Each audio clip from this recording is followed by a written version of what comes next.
शिवाय।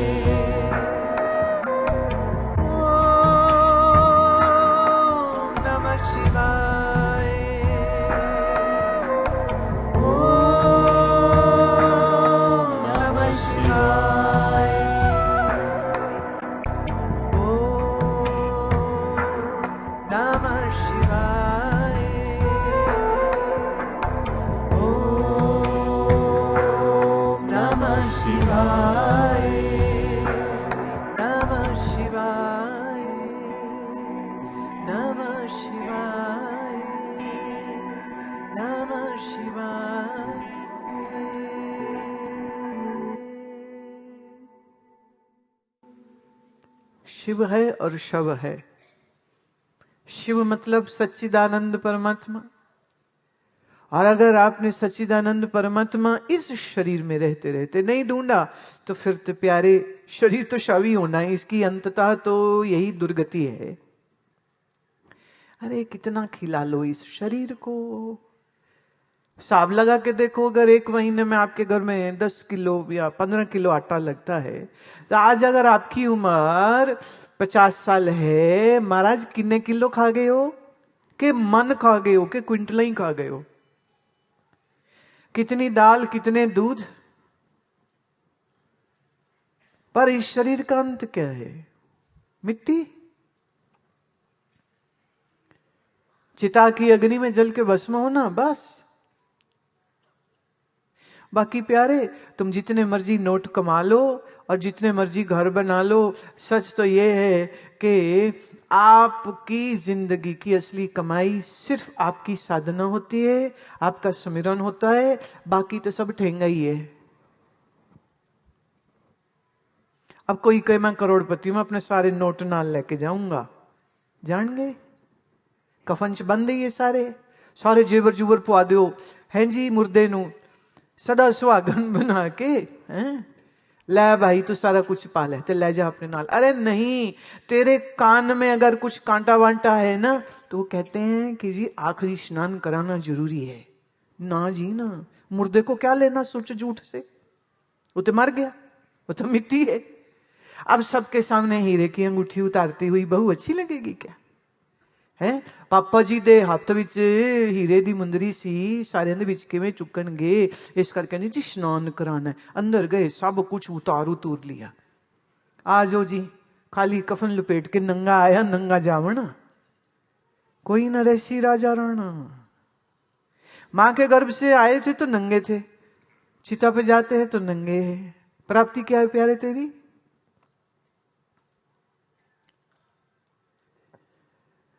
हम भूल गए इस बात को, जो उपजे सो बिनस है परो आज के काल। जो उपजा है वो मरेगा, बिनसेगा, नष्ट होगा। हमारा शरीर भी होगा, तुम्हारा भी होगा। तो सच्चा क्या है? कमाई असली क्या है? न तेरे जेवर, न तेरे नोट, न तेरी जमीनें, न तेरी फैक्ट्रियां, न तेरे मकान, कुछ भी नहीं।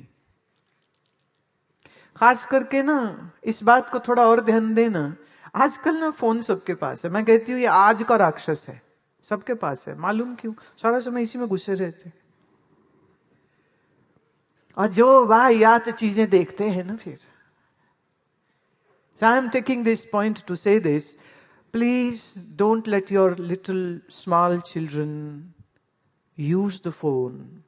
आप अपने छोटे छोटे 12 साल से छोटे बच्चों को अगर आपने फोन दिया है और दिन में 2-3 घंटे अगर वो उस फोन की स्क्रीन को देखते हैं तो उससे जो माइक्रोवेव्स, रेडियो एक्टिव माइक्रोवेव्स जो निकलती हैं वो आंखों के जरिए बच्चे के दिमाग में न्यूरॉन्स को नष्ट करती है।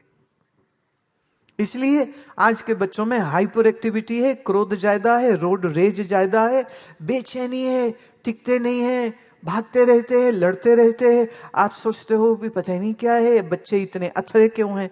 तुम्हें ये नहीं पता अथरे होने के 2 कारण है। एक, तुम जरूरत से ज्यादा चीनी खिलाते हो, और प्रोसेस्ड फूड। जो भी चीज ऐसे पैकेट खोल के चर करके बीचों कुरकुर करके जो निकले, वो जानना उसमें सिर्फ नमक ज्यादा है, प्रिजर्वेटिव है, उसमें बहुत खतरनाक केमिकल्स होते हैं। मैं कई साल पहले, 10 साल पुरानी बात है, मैं अमेरिका में थी, तो उसमें एक फाइंडिंग आई थी, और वो ये है कि चिप्स ज्यादा करारा हो सके इसके लिए वो प्लास्टिक को एकदम नैनो पार्टिकल इतना पीस के उसके अंदर मिला देते, और उसमें E365 और ई जहां लिखा और उसके आगे 317, 362, 365 जो भी लिखा हो, वो क्या होता है प्यारे? कोई चीज तो सुअर से आ रही है, कोई चीज चिकन से आ रही है। और बड़ा हल्ला मचा था एक टाइम पर, तो कई कंपनियों ने कहा नहीं नहीं, हम हटा रहे हैं, हम बदल रहे हैं, अब हम ग्रीन साइन लगाएंगे। तुम ग्रीन साइन तो लगा दोगे, प्रिजर्वेटिव थोड़ी हटाओगे। भाई आप घर में आलू के चिप्स तल के देख लो। माइयां आज जाके सारी आंटियां एंड मम्मियां, please go and cook nice potato chip. आधे घंटे में पिलपिले हो जाते, नहीं होते क्या? पानी निकल आता उसमें से, वो सिले हो जाते, खाने में मजा नहीं आता है। अब पैकेट पे लिखा है कि पिछले साल बना था ये चिप्स, अभी भी करा रहा है, कैसे? आइए जहर तुम अपने बच्चों को देते हो। मैं आश्रम में जो भी बच्चे आते हैं ना, उनको प्रसाद में मैं एक समय में चॉकलेट देती थी। दोस्ती बनानी ना मुझे, महाराज आप तो पल्ला फड़ाते कोई नहीं, तो फिर थोड़े न्याणी में सोच नहीं चाहे यही निके निके सीख जान मेरे को। तो वो बच्चों को देती थी चॉकलेट। एक दिन मैंने ऐसे ही उसकी इंग्रेडिएंट पढ़े कि क्या है, तो उसमें था पाम ऑयल। पाम ऑयल एक ऐसी खतरनाक चीज है कि जिसने खाया 5 से 10 सालों में शरीर में ट्यूमर या कैंसर होगा ही होगा। पीसीओडी, हार्मोनल इम्बैलेंस, ये होगा। तो सफेद चीनी, चावल और जो ये हाइब्रिड गेहूं आप खाते हैं, ये भी शरीर में इन्फ्लेमेशन लेके आता है। इसलिए मैं बार बार पिछले 3 सालों से बात कर रही हूं, जो हमारा 100 साल पुराना गेहूं था ना, लाल गेहूं, अगर वो मिले तो वो खाओ। काठियावाड़ी कहते, लाल गेहूं कहते, हाइब्रिड नहीं खाइए। हाइब्रिड खाने के कारण ये रिसर्च आई है, डॉक्टर खादरवल्ली साउथ में रहते हैं, उन्होंने बड़ा इसके ऊपर काम किया है कि अगर आप ये सब खाते रहते हैं तो आपके डायबिटीज अगर हो जाए तो हैरानी की बात नहीं, और हार्मोनल इम्बैलेंस हो जाए। और तुम्हें मालूम 10 साल 9 साल की बच्चियों को पीरियड शुरू हो जाता है, जो कि 14-15 में होता था, ये 9 साल में क्यों शुरू हो गया? पुरुषों में इनफर्टिलिटी आ रही है, क्यों आ रही है? ये जो पैकेट का माल आप खाते हो ना, इससे बचिए। अब माताएं बहुत अच्छा घर में पकाना जानती हैं, सीखिए और बनाइए। आप अपने बच्चों को अच्छा खाना दीजिए, और दूसरा ये टीवी स्क्रीन और मोबाइल फोन से दूर रखिए। वो कहते हैं ले हमने काम करना है, हमने खाना पकाना है, बच्चा सुनता नहीं तो दे दी उसको, वो कार्टून देख रहा है। तुमने देखा तुम्हारे बच्चे उन कार्टून को देख के खुद ही कार्टून बन गए। वो किसी ने बाल स्पाइक्स करके रखे हैं, किसी के कपड़े बड़े अजीब से, फिर वो जैसा कार्टून देखते हैं वो वैसे ही तरीके से बात करने लग जाते हैं। ये जितने भी एनर्जी ड्रिंक्स होते हैं, काला, लाल, सफेद, ऑरेंज, जो भी है, पर बोतल उसमें कम से कम 15 चम्मच चीनी होता है। इतनी चीनी खा करके शरीर में डायबिटीज 2 की संभावना और लीवर खराब होने की संभावना ज्यादा होगी कि बच्चा स्वस्थ होगा। अपने बच्चों को देना है तो घर में बना के दी, अगर हो सके तो गुड़ खिलाइए, शक्कर खिलाइए, इससे तकलीफ नहीं होगी। हो सके तो आप अगर खेती करते हैं तो अपने किसान भाइयों से कहिए कि बिना कोई खाद डाले, पेस्टिसाइड, केमिकल डाले, हमको ऑर्गेनिक उगा के दो और हम आपसे खरीदेंगे। हम आश्रम में, ऋषि चैतन्य आश्रम में पिछले लगभग 5 साल से एक एक्स आर्मी मैन है, वो उगाता है बिना पेस्टिसाइड का गन्ना, और हम उसके सबसे बड़े बायर होते हैं, और आश्रम में सबको वो उपलब्ध होती है, जिसको जिसको चाहिए होती है वो उस किसान से जाकर के डायरेक्ट लेता है। वो बड़ा खुश है, कहते सेवा की सेवा है, और सारे भक्त खुश होते हैं, और वो उनको लगता है हमने आज्ञा का पालन किया। भाई मैं आपकी मित्र हूं, मैं नहीं चाहती तुम बीमार हो जाओ, मैं नहीं चाहती हूं तुम्हारे शरीर रोगी रहे, इसलिए खाने पीने पे बड़ी दृष्टि रहनी चाहिए, और खासकर छोटे बच्चों पर। और आप पाएंगे, आप ये बात समझेंगे और देखेंगे अगर आपने ये चीज शुरू कर दी। और उसके साथ साथ आप खुद अपने बेटा या बेटी को साथ बैठाइए, एक गेम की तरह गेम खेलिए उससे, एक तो रीढ़ की हड्डी सीधी कर। और बच्चे तो महाराज फट से कर जाते, इतने होशियार होते। फिर उसको कहो कि यहाँ एक नाभि पे हाथ रख, एक यहाँ पे रख, श्वास ऐसे लेना कि पेट भी फूले और छाती भी फूले, लंबा श्वास ले, लंबा श्वास छोड़, ऐसे 10 मिनट उसको इन्वॉल्व रखिए। और फिर उसके बाद आपको मूल मंत्र करना है, एक माला उसकी करा लो, आपने गायत्री करना है वो कर लो, आपको देवी मंत्र करना है, शिव मंत्र कर, जो मंत्र करना है, उसके बाद एक माला का जप माँ भी करे, बाप भी करे, बेटा भी करे, बेटी भी करे। ये आप नहीं सिखाएंगे तो बताइए स्कूल सिखाएगा क्या? हमारी शिक्षा की जो नीतियां हैं वो सिर्फ अंग्रेजों को चाहिए थे क्लर्क्स, उनकी मशीनरी चलाने वाले नौकर चाहिए थे, इसलिए सारी पढ़ाई इस बात के ऊपर है। आप एक डॉक्टर बन जाए, इंजीनियर बन जाए, सीए बन जाए, लॉयर बन जाए, आप जो भी बनेंगे, एंड ऑफ द डे खाली पैसे कमाओ कहते, खाओ ते पैसे कमाओ ते, खाओ ते पैसे वाले दी बल्ले बल्ले, जिदे कोल पैसे नहीं करने लाए असी ते सारे आंदे थल्ले थल्ले। अरे प्यारे,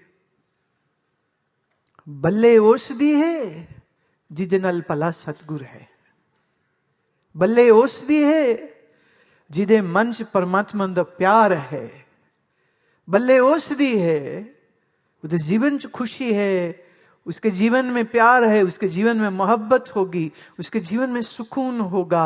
मैं कई बार तरस जाती हूँ ऐसे लोगों को मिलने से कि जिनका चेहरा मैं देखूं और ऐसे लगे अरे कोई भक्त आया मिलने, कि पाठ करता करता उठा है, कि नाम स्मरण करता करता उठा है, कि उसकी जुबान सीरी है, जो उठते बैठते नारायण नारायण करता है, जो उठते बैठते वाहिगुरु वाहिगुरु वाहिगुरु करता है, अच्छा हो जाए तो भी वाहिगुरु, माड़ा हो जाए तो भी वाहिगुरु। जिसके जुबान पर सब्र और शुक्र है, जिसके मन में बेचैनी नहीं है, जिसके मन में सुकून है, शांति है। ये भी चीज याद रखना, तुम दौड़ लो, दौड़ ही रहे हो, थोड़ा आंखें खोल के दौड़ना। इस दुनिया में सच ये है कोई तुम्हारा नहीं है, अगर है तो सिर्फ ईश्वर तुम्हारा है, बाकी सब टाइम पास। टाइम पास समझते हो? बस जा रही थी जम्मू से पठानकोट, एक बाप बेटा उसमें बैठे, अगली सीट पर एक बड़ी प्यारी सी चुलबुली सी कोई 5-6 साल की लड़की बैठी थी। तो ये जो बैठे थे हमारे सिंह साहब, वो बच्ची से खेलते रहे, कभी कहे मूंगफली खाएगी, कभी बोले तो ये खाएगी, कभी वो लाड लडाए। तो सिंह साहब का जो लड़का था ना साथ में बैठा 10 साल का, वो तो मुंह बना के बैठ गया कि लो पुत्र मैं हूं, खेल उसके साथ रहे। फिर आया स्टेशन पठानकोट, बस से उतरे, वो उतरते उतरते भी बेटी को बाय बाय, ओ मुंडाते सड़के हो गया जी कोला, और मुंह फुला के खड़ा था। जब चलने लगे तो लड़का चले नहीं, साथ में खड़ा हो गया अकड़ के, बोले जाओ तुम, जाओ जाओ उसी लड़की के साथ जाओ, मैं तो तेरा कुछ भी नहीं लगता। तो बाप समझ गया कि प्रॉब्लम क्या हुई है। बाप ने बच्चे को अपनी गोदी में उठाया, चुम्मा चाटा और कहता बेटा वो लड़की तो मुफली टाइम पास थी, पुत्र तो तू है मेरा, पुत्र तू है, वो थोड़ी है, अब टाइम तो बिताना था। तो टाइम कैसे बिताऊं, मैंने उससे खेल लिया तो मुफली टाइम पास कर लिया, बेटा तो तू ही है मेरा। वो 10 साल का बच्चा खुश हो गया, ठीक है पापा जी चलो फिर कहां चलना। ये कहानी मैं किसी और के लिए नहीं कह रही, तुम्हारे लिए कह रही, तुम ही हो वो 10 साल के पप्पू जो ये सोचते हैं कि दुनिया में सब मेरे हैं, सब मेरे हैं, सब मेरे हैं, सब मेरे हैं। और मैं आपको कह रही हूं सब तुम्हारे साथ मुफली टाइम पास कर रहे हैं। सोचिए, आपको याद होगा कोविड में कितने लोग हॉस्पिटलाइज हुए, कई तो मर गए, पर जो ठीक होके बाहर भी आए वो बताते हैं कि ये नहीं पता कि मरेंगे कि बचेंगे, सांस नहीं आ रहा, बेचैन हो रहे हैं, और नर्स और डॉक्टर भी घबरा रहे हैं। वो पीपी किट आई, सब ग्लव्स आए, और उसके बाद जाकर के वो थोड़ा सा पास आते, लेकिन कई तो ऐसे हैं कि डर के मारे कहीं हमें ना लग जाए, और डॉक्टर कर रहे हैं लेकिन इतने मरीज, इतने मरीज, इतना मुश्किल टाइम। और फिर इंजेक्शन की इंट्रोडक्शन उस टाइम पर जो हुई कोविड वैक्सीन से पहले, फिर मुझे याद है कैसे लोग ढूंढते थे कि वो रेमडेसिविर मिल जाए तो वो लगा दें, शायद उससे बच जाए, और फिर कितने हैं जिनको नहीं मिल पाया और कितने हैं जिनको मिल पाया। पर वो जो रहे 5-6 दिन 7 दिन हॉस्पिटल में, जब वो बाहर आए तो कहते हैं कि हमारे घर वाले हमको खिड़की से देख के भी, अच्छा ले जा रहे हैं तो जाओ जाओ, क्योंकि तुमसे हमको हो जाएगा। बोले हम अकेले। अब बोले खाना भी आता था ना तो ऐसे थाली सरका दी जाती थी कि ले लो। बोले हम उठ भी नहीं सकते, थाली कैसे ले में। बड़ा खतरनाक समय था। कई नर्सिस ने इतनी सेवा की, कई डॉक्टर्स ने इतनी सेवा करी, लेकिन जब सांस नहीं आ रही हो उसकी तकलीफ तो वही मरीज जानता है कि कोई और। दुख में, रोग में ये बात स्पष्ट हो जाती है कि अपनी तकलीफ खुद सहनी पड़ती है। और उस समय हमारे एक शिष्य हैं, उनका बाईपास सर्जरी हुआ था बॉम्बे में, मुंबई में। तो उनके बेटे ने मेरे से फोन में बात उनकी, तीसरा दिन था शायद, तो मैंने कहा क्या पॉसिबल है कि मैं उनसे बात करूं। बोले हाँ पॉसिबल है। तो उन्होंने आईसीयू में ही फोन ले गए। तो अरबोंपति हैं, सक्सेसफुल हैं, लेकिन एक एक सांस लेना मुश्किल था, कष्ट में थे। बात की मैंने, मैं चिंता मत करो, आप लंबा श्वास लीजिए और मानसिक ओम करिए, जितना सांस ले सकते हो मन में ओम ओम ओम की ध्वनि चलती रहे। हाँ उन्होंने शुरू किया। फिर जब वो ठीक होके वापिस आए, मुझे मिले, तो कहते मुझे नहीं पता क्या हुआ, लेकिन उसके बाद मेरी तकलीफ जैसे उड़ गई। शरीर में जो कष्ट है वो है, लेकिन मेरे मन की घबराहट चली गई। और आपसे बात हुई और ओम की ध्वनि चली, और मन में मैं ओम ओम ओम ओम कर रहा हूं, और धीरे धीरे धीरे छुट्टी भी हो गई और सब बढ़िया। पर एक बात समझ लगी है, उस समय ना पैसा काम आया, न गाड़ियां, न मर्सिडीज, न मेबैक, न रोल्स रॉयस। गाड़ियां तो खड़ी रह जाएंगी गराज में, और बंदा अगर बीमार है तो अकेला तड़पता है, और अगर मर गया तो ये भी यात्रा उसकी अकेली है। प्रेम से इस भजन को सुनिए। वाह वाह वाह वाह। संत लोग देखो मस्त क्यों रहते हैं, क्योंकि संत इस ज्ञान को जानते हैं। ये संतों का कहना है।